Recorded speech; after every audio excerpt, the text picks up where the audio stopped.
In the 60s and 70s, one popped up in every city, a ghostly host that would introduce old horror movies on local TV. Indy had Sammy Terry. Sammy was the brainchild of Bob Carter, a local TV host who oversaw a program called Nightmare Theater.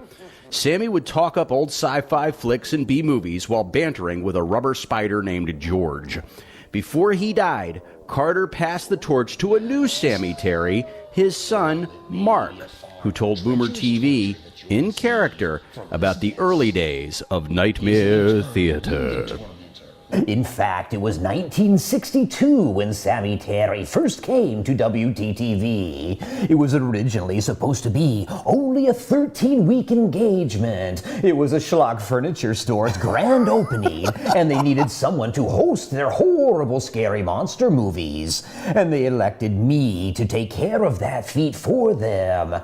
And here we are now, 53 years later, and I am now the longest-running horror host in all of America. Now, there's two creators, and I don't think people might know that. There was an original creator, Mr. Carter, and his son, Mark Carter, correct? Robert Carter is indeed my creator. It was his concept, his development, where I came out of nothing into the wonderful, magnanimous entity that I am. And of course, I believe he also spawned off this Mark Carter that you speak about. Yeah. Who would always continue on, because as we all know, only Sammy Terry's blood can wear this cape. Do you remember what the first film was that Sammy Terry introduced back in 1962? Of course I do, Ed, as if it was yesterday.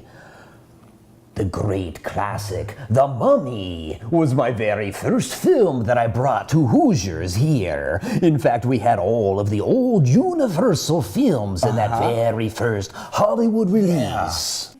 Yeah, that's right. Sammy Terry, who smells pretty good for an undead ghoul, by the way, is a multi-generational project. The creator, as Sammy calls Bob Carter, passed all the tricks of the trade to his son early on. In fact, Mark Carter was an integral part of the Sammy Terry franchise as a very young kid, assisting his dad, selling merchandise for the family, that sort of thing. The younger Carter did learn one critical thing from his dad, the ability to crack jokes while wearing what looks like 7 pounds of green makeup. We found that out when we asked Sammy Terry about his true preferences. Coffee or tea?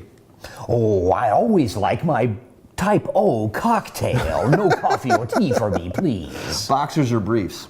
Oh, Sammy Terry likes the old dungeon mummy wrap instead. Beer or wine? Oh, again, I always yield to my type O cocktail. And if it's A or B, I'll take that if it's only positive. And finally, Sammy Terry, Cowboy Bob, friend or foe?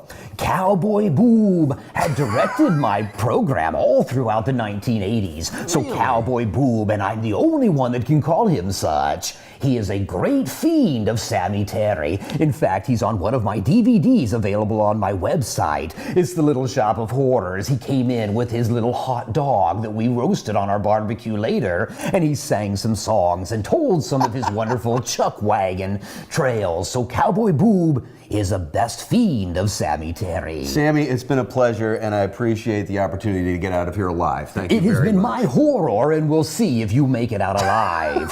And to all of the boomers out there, once again, I wish you many pleasant nightmares.